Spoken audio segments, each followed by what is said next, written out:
Boy, it's really good to be with you and really good to feel all of you and tune in with all of you, really.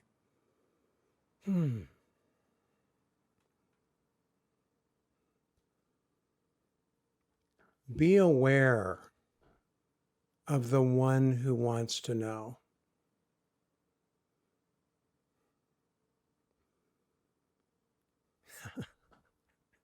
You know that one I'm talking about? The one who wants the answers.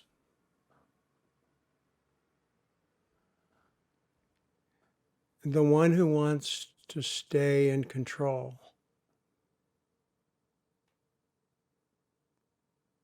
The one who wants things to change. This is just your relative conditioned survival, so-called egoic self. Just be aware of it. Be aware of her. Be aware of him. Be aware of them.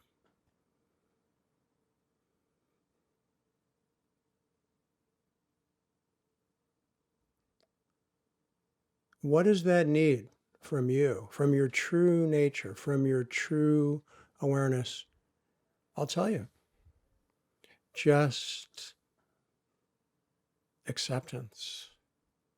Not acceptance in that you're resigned to being caught in your conditioned reactivity. No, just that our conditioned self is basically a robot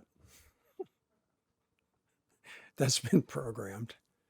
Flesh and bones, but still a robot.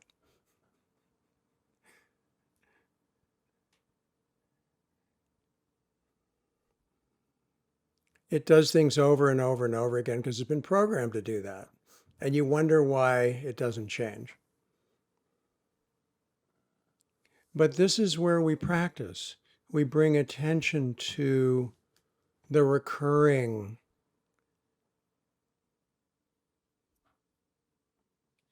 arisings of reactivity, of our trauma wanting to work itself out and being healed.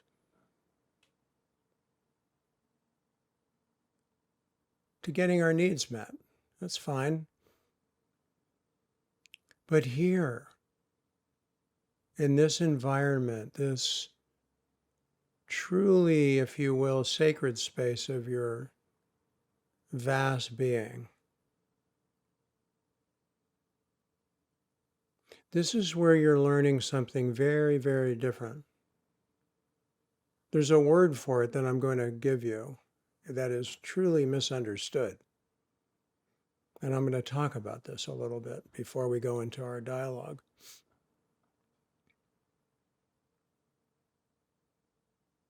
And that word is surrender.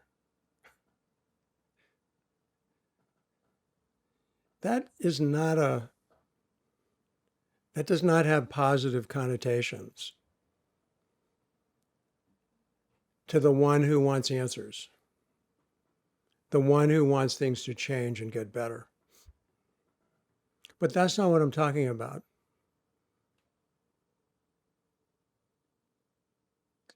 I'm talking about the true transformative process that being here is actually facilitating and helping in you to happen, which is where you will truly find your way because you'll be following the authentic guidance of your unique unfoldment and evolution rather than following some idea that you've projected onto reality from however you got that idea. Is that too many words at the same time?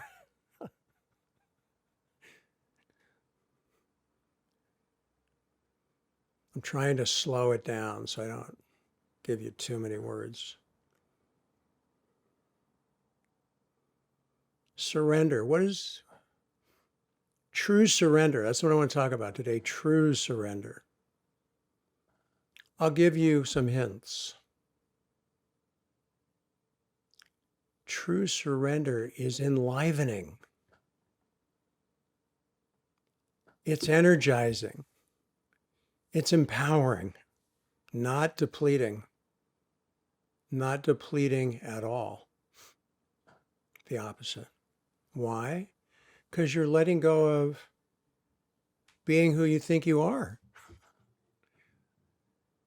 That's what freedom is, in little bits of awareness, as awareness slowly over time becomes more embodied in your tissue, in your mind, in your body, in your heart, in your conditioned robot.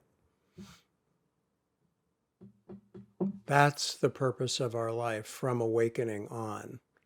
Awakening, which can be a big, big experience or a tiny little nothing glimpse, doesn't matter. It's the same. Honestly, it's the same.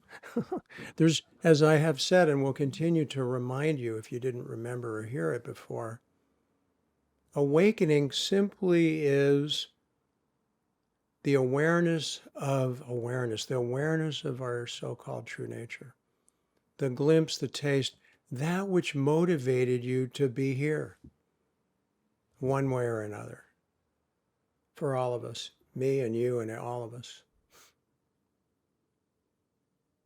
But we have these beliefs, I had them, that somehow awakening or enlightenment was, Shangri-La. It was the end of the road. It was cornucopia of everything you wanted in every way. Perfect.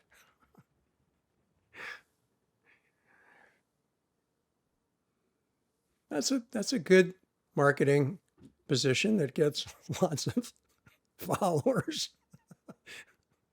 Unfortunately, I'm offering the truth at a very reasonable price. Very conveniently available, they tell me.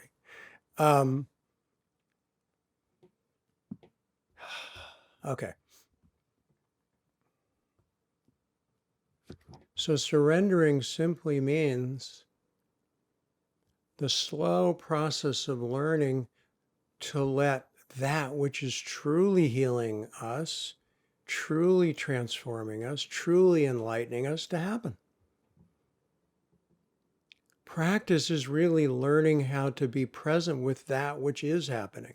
Practice isn't about getting enlightened. It's not about getting free of suffering. It's not about getting healed. Those are not in our abilities, honestly. They are truly the wisdom of the infinite nature of everything, of all life, of all existence on all realms. The unknowable. And yet, let's tell the truth. We are that. We have always been that. We will always be that. Yet, are we aware of it? Mostly not. No. When we start to get aware of it, what happens? We go, oh boy, I want more of this. This feels like I'm home. This feels like I'm at peace. This feels like I'm fulfilled, at least in this moment. Is that motivating to our relative self? Absolutely. It causes people to go live in caves for 12 years, to give up all kinds of relative titillations, to truly face what is so hard to face, which is what you're doing right now, yourself. Face yourself. What does that mean? Nothing other than be present and notice that your conditioned self is so complex, is so multi-leveled on so many levels and realms that it's impossible to understand it and know it. And yet, surrendering, which means letting go, allowing and being present, begins to sense and attune with this movement, this presence, this vastness. I recognized that when I was 16. I didn't know what it was, and it was starting to shift the whole room I was in, and I wasn't on stoned or anything like that. I wasn't on drugs. And I thought, and I felt it. I was staring at the wall in my beanbag chair, and I knew I had to sit there. I don't know how I knew this, but Ann Armstrong, who was a wonderful psychic who I met finally when I was 20, told me that I knew from past lives as being a monk. I didn't know if that was true or not. I didn't believe anything. I still don't believe it. I don't have any beliefs about that. Maybe that is true, whatever. In any case, nothing in this life was new to do that, but something new to do it. Let's put it that way. And I sat there and I knew I wasn't going to move until I discovered what the purpose of life was, because I didn't want to keep going on. I had it. I can still feel that in me, deep. That angst, that 16-year-old angst. 1969, quite a year here.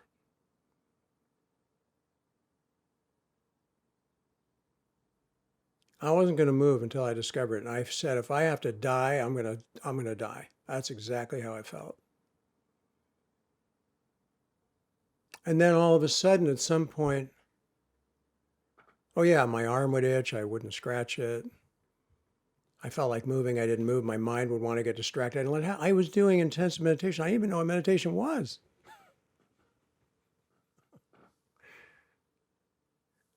I didn't know to do this. Something was doing it in me, something that knew. You have that in you. Honestly, every one of us does.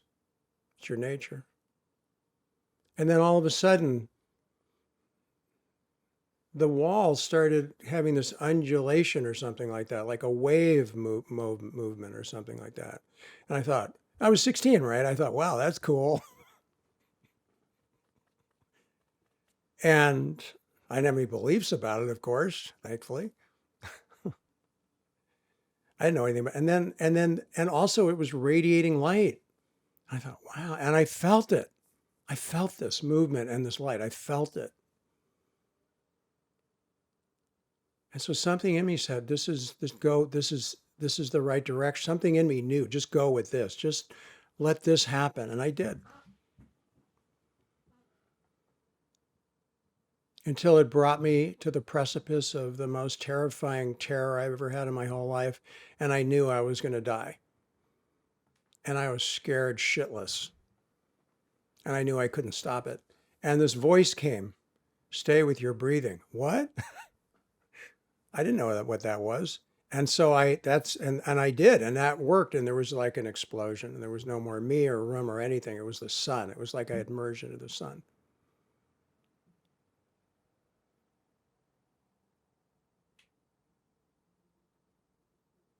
I don't know how long that happened. When awareness came back into the room, the whole room was imploding into me and exploding out of me in sync with my breath.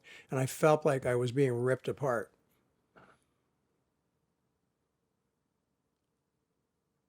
And I immediately started crying intensely and shaking. My whole body was shaking. And I got up and got a blanket to cover myself, and I looked over at the clock. I'd been there 3 hours.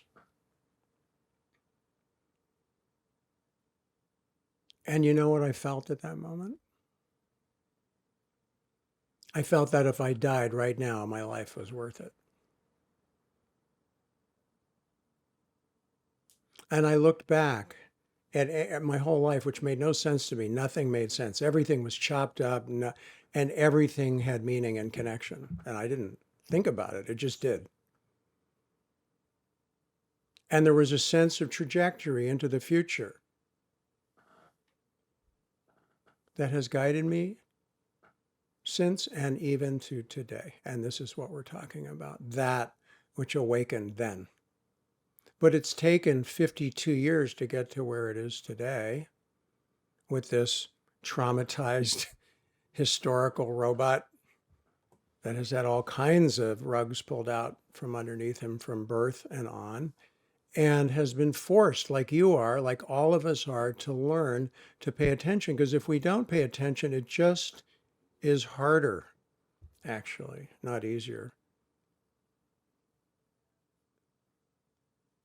I was listening to an expert from Stanford University. She's a psychiatrist, I believe, who's an expert in brain chemistry and the pain pleasure principle. So she's an expert on addiction, which is very interesting. And she was saying that she was telling the interviewer, Terry Gross, on Fresh Air, that basically, Terry was saying, well, isn't it, a lot more of a problem when somebody's like addicted to heroin than looking at their phone? She said, no, it's the same thing. It's the same dynamic. I thought, wow. Well, yeah, it's different in terms of you stop looking at your phone, you're not going to probably die of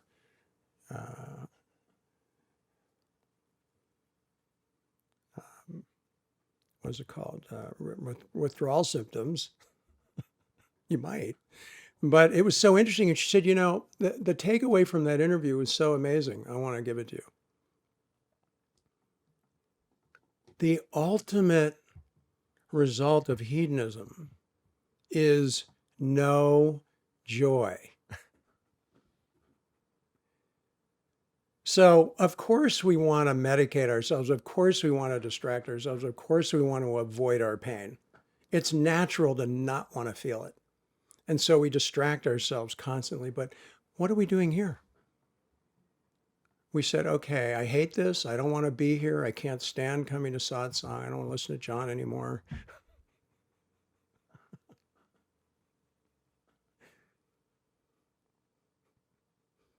I'm with you. 100%.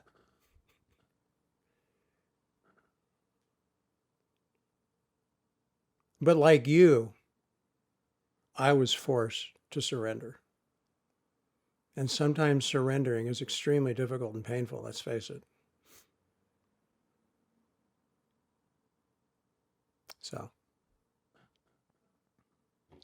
surrendering is the profound evolutionary learning process of allowing awareness to be foreground. Not just being with the guru and getting high on shakti. That's cool. That's like, I used to jokingly call it mainlining shakti. And I did that with my teachers. I couldn't wait I didn't listen to anything they said. I couldn't care less what they were talking about. I just wanted to get high. And I did, just like you do. And it's great. It's great to come here and tune in and get the presence. It's wonderful. And don't misunderstand that. Don't think it's, the teacher or whoever, the guru, zapping you. Yeah, that's sort of true. It's just that they have a pretty good resonant field and they can make a pretty good loud noise on their tuning fork and you really feel the vibration. Great. Does that free you, enlighten you, and make you happy? No. No, it does not. Can it delude you into false beliefs and being disempowered for a long time? Oh, yeah. Oh, yeah.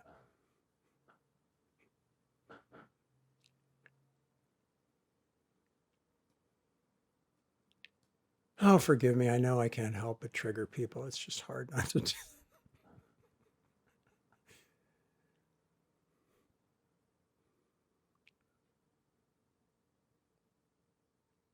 I know it hurts to hear the truth. I know it's painful. But honestly, you really are finding your way.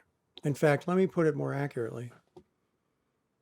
You are learning to let the way guide you and heal you and transform you. You are actually not finding your way. Honestly, as you go further along in this path, you become more and more what I would call, and Aja and I both agree, clueless. That not only do you not have the answers, you realize no one has the answers, no one ever did have the answers, and that's okay. Because freedom doesn't need answers.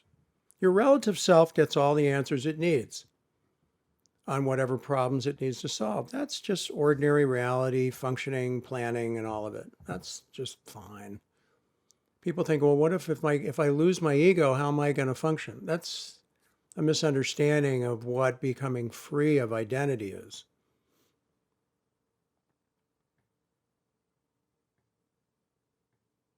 By giving attention to awareness,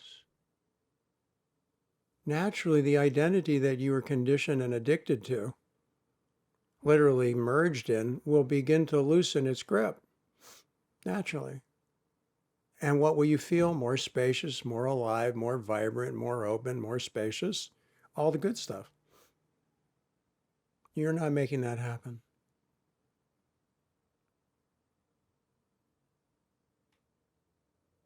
What's making that happen? Jon?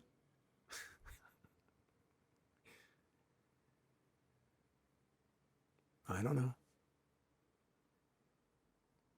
No one knows.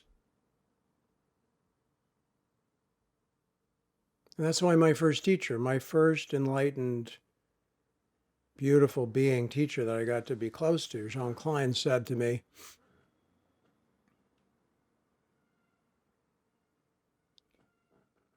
live in not knowing,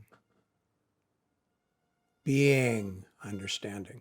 I love that. So poetically beautiful. And he was Czechoslovakian. So he had a really heavy, Eastern European accent, which I loved. And he was like my grandfather. We had this instant love for each other.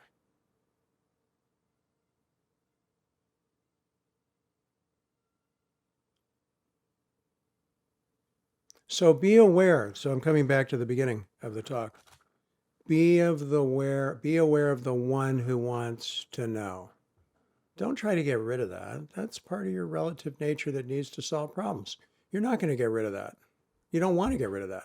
It's not the way it works. Just be aware of it. Be aware of the one who wants answers, who wants to be in control, who wants things to change and get better. That's fine to want those things. It's fine to want the answers. You have 100% permission to want that. Your job is just to be the space of awareness that can perceive all of it as it's shifting and moving and transforming.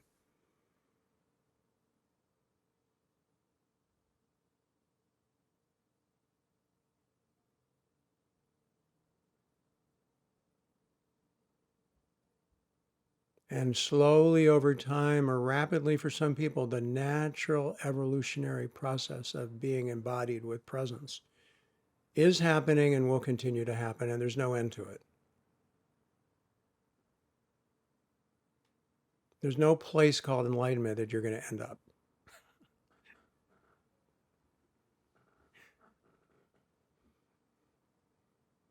People who are free don't think about it. They don't have any identity that they're free. That's why so many of you who found me, the young people often around the world, have awakened and didn't know what happened to them, just like what happened to me. I didn't know what happened to me for 4 years. It's a natural process, just like a flower blooming. It doesn't happen because you meditated. It doesn't happen because you read the Bhagavad Gita or, became a Taoist or a Zen monk. That's not how it happens. I mean, it may happen in the context of those things. That's very possible. But it was happening anyway. It was going to happen anyway. What's important about my talk is, I think underlying all of it is really, what are you truly responsible for on the path of healing and transformation? We have a lot of ideas that we think we're responsible for a lot of things that we truly are not responsible for. And that's what I'm trying to help you become free of. Otherwise, you'll stay stuck in a loop, in a catch-22 of belief. And that's what we're here to help you see through, to see.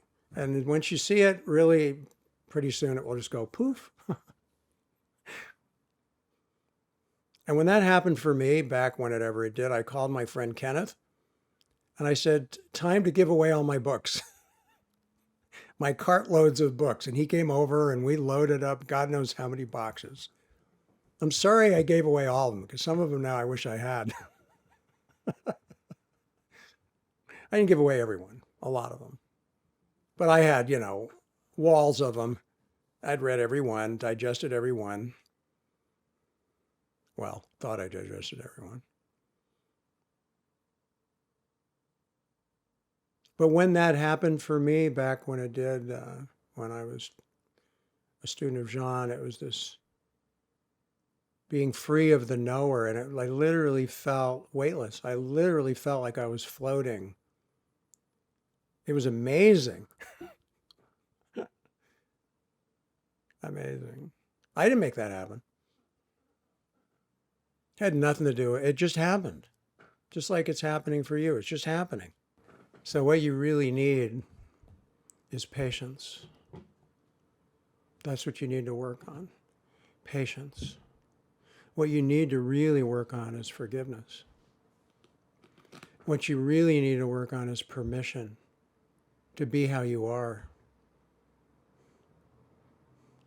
To allow yourself to be the human being that you are, exactly where you are, not trying to be perfect, not trying to be enlightened, not trying to be better, but really, these are the most important human things you can work on because you're not making it happen.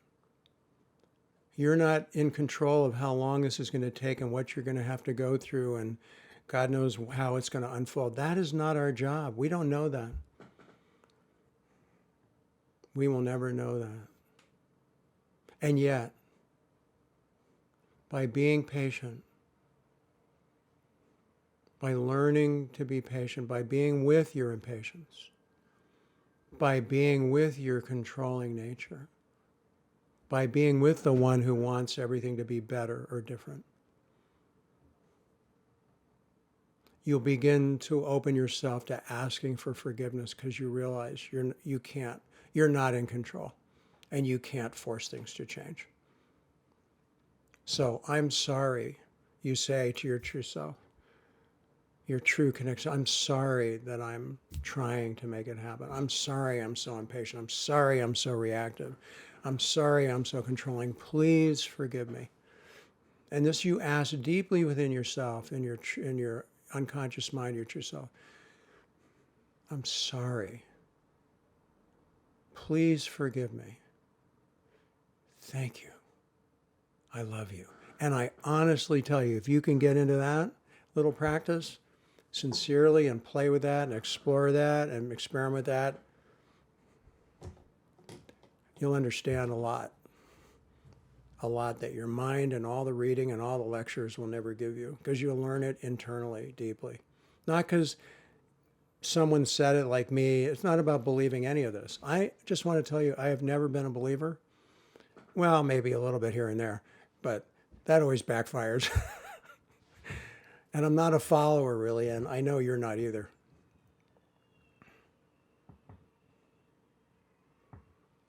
So trust the deep wisdom that you are, and you are doing that. That's why you're here. I know that's true already. But the human side of the work is very important, and don't let people fool you into believing that you don't need to do that work. Yes, we do. Yes, we do. Because as human beings, we're constantly learning to become more sensitive. We're constantly learning all the time. And learning is a human process that requires patience, acceptance, forgiveness, permission, compassion, certainly compassion, gratitude.